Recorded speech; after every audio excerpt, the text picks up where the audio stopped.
Next game we're talking about, Dalton, is the Big Ten championship game, which is number 2 Michigan against number 16 Iowa, 8 p.m. Eastern time on Fox.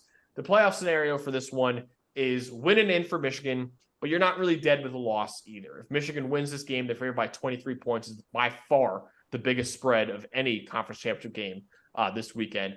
If they win, they're in. And it might even get the number. I have Michigan number 1 in my ranking right now. I think they deserve to be number 1 after beating Penn State and beating Ohio State, obviously. But if they win, they're obviously in at either number 1 or number 2. If they lose, you're going to need 2 of Florida State, Texas, or Alabama to lose. Not Georgia, Alabama. You need Alabama, Florida State, or Texas to lose because Georgia would get in over Michigan if both of them lose on Saturday. Iowa, obviously, they're 10-2. They're not making the playoff with a win. But the Hawkeyes can win their first Big Ten title in 19 years if they pull off the unbelievable upset, and also their first New Year's Six bowl game since 2015 if they beat Michigan in this game. But Dolan, what is the matchup that you're looking forward to in this game? Well, I think the thing to highlight here is that these are 2 elite defenses, and we'll go for now with what Iowa does right, and their defense is big time. It's not the greatest schedule they have played, but they're 5th in the country in defensive grade. They're 2nd in run D. They're 2nd in coverage. They have NFL players, Sebastian Castro and Cooper DeJean in the secondary, especially. It is. DeJean's out though for the season. He got hurt a couple weeks ago. Oh, that's right. Was it a broken ankle or something? That's something right. Like that, yeah. Well, either way, it's not that he didn't contribute, and he was also their primary punt returner. So, with a controversial that whole thing against Minnesota when they lost that game, but they've got NFL players on this defense. They're an elite defensive team. I believe they've only given up maybe 11 or 12 points a game on the year. It's just, and that's with a 31 against Penn State. I mean, they just every week winning games 12-10, 10-7, 13-10. To be honest, for as low scoring as it was, the game last week against Nebraska was just madness. But they play their style of ball. They know who they are. Elite defensive team. We went over Michigan. They have the highest graded defense in the country. Showed up in the biggest moments against Ohio State last week. The pass rush as a group, it's the highest graded D line in the country. They've got playmakers in the secondary. Everything about Michigan's complementary football and their defense. To be honest, their defense, I think, is a better unit than their offense. I really do. I think the defense is the driver of this team. And when they needed to play most against McCord and Ohio State, the defense is what made it happen. So you've got, if nothing else, you have 2 elite units in this game with each team's defense for sure. Yeah, I think that's the only chance Iowa has is just making this game as ugly as possible.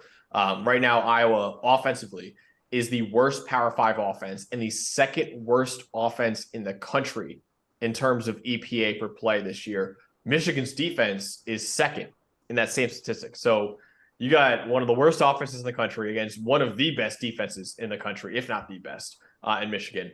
And the reason why Iowa's even in this game and why they're 10-2 this year, and like you said before, they might even have an argument to be 11-1 with a DeJean punt return. But the putrid offense, but they have a great defense, man. They have 5th in both grade and EPA per play this year is Iowa's defense. Now, of course, they are playing a Big Ten West schedule, but still, man, this is still an elite unit. You mentioned Sebastian Castro. He's been one of the best corners in America this season. But you look at the other side, Michigan is 5th in offensive grade and 5th in EPA per play as well. So you got a really, really good Michigan offense against a great Iowa defense and then a terrible Iowa offense against a amazing Michigan defense. So Iowa's defense, like Ollie Gordon, is going to have a superhuman effort to even have a chance at winning this game. Did you see that the first half total for Iowa is 0.5 and the under is even money? So they're favored to score 0 in the first half right now, and I think 6.5 is the total for Iowa. So if Iowa wants to win this game, it might need to be a 9-6 kind of game in order to pull this off over Michigan. So ultimately, Dalton, will it be that kind of game, or will Michigan, like everyone predicts, cruise to their 3rd straight Big Ten title and 3rd straight playoff appearance? Yeah, I kind of agree. They're going to have to grease the footballs or something. I'm not sure, because when you've got a team with in the grading the fifth worst offense and bottom four in pretty much every category except their offensive line is at least, because you would think, you watch Iowa and their O line's always great, so they should be able to. Their O line's kind of average, and this is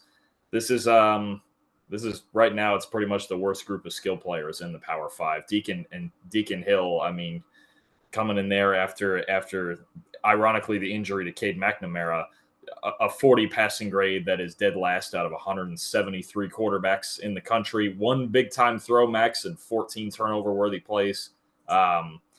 There's just, between the injuries and even with their starters, just not a ton of talent to work with. I'm kind of with the unders there. It kind of sounds funny, and I think as far as Michigan goes, I think if you want to really, put a dent in this Iowa defense, just be patient.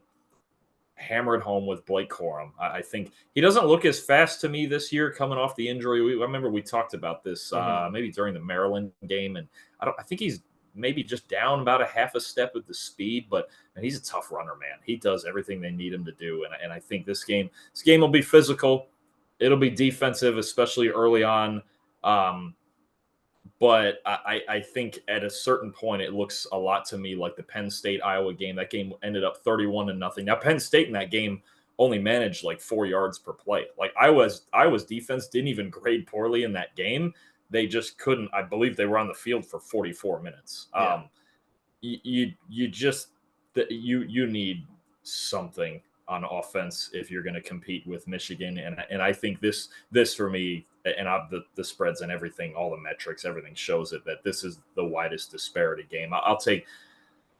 My debate is: do I give Iowa points? I'll give them points. I'll go 40. I think the game 2 years ago between these two teams, I believe it was 42-3. I think it'll be something similar to that for Michigan. Iowa, there's no speed, and there's just no. And even in Big Ten play, look, for the season, the scoring 18 points a game, and in Big Ten play, that goes down to 14.5. So if they're scoring 14.5 on their Big Ten schedule, which didn't include Ohio State or Michigan, I certainly can't pick them to go near that. And I don't know what the answer is for this Iowa offense. They just, like you said, play the best defensive game ever and make it 9-6, but I don't see it coming. Michigan's on a mission, and Jim Harbaugh's back this week. Yeah, he is back this week. That's a great point. Yeah, so I'll actually be at this game. I'll be at the Iowa-Michigan game. I'll probably have it on the ACC game on my phone the entire time. But it'll be listen, man. Again, I said it before. I think Oklahoma State, Texas, that actually will be the biggest blowout. I think that, with Texas being a really good matchup with Oklahoma State and also having the motivation to blow out Oklahoma State, I think that'll be the biggest blowout. I think this game will be a blowout maybe in the first half, and then I think Michigan will let off the gas and put in the backups in the second half, like they've been doing all season. So I actually have Michigan winning this game 27-10. I got Iowa scoring double digits. Maybe they pull out a trick play somewhere and get 10 points that way, but I think Iowa will score 10 points. And yeah, another thing about the Iowa offense that I think is important to know, and I'm glad you mentioned it, is that it was bad to begin with. Don't get me wrong. But, man, they got ravaged by injuries, too. I mean, Cade McNamara, their starting quarterback, out for the season with an injury. Luke Lachey, their star tight end, one of the top tight ends in the country, in my opinion, out for the season with an injury. Eric All, another star tight end they brought in from Michigan with Cade McNamara, out for the season. So your top two weapons out for the year, and your starting quarterback out for the year. And on a defense, on an offense that was already struggling. So that was really tough, and now it looks really bad for Iowa. But 27-10, I have them keeping it to a 17-point game. I think Texas will come out on top in the biggest blowout on conference championship weekend. But I do think Michigan's going to win this game pretty easily and move on to the college football playoff and win their third straight Big Ten championship.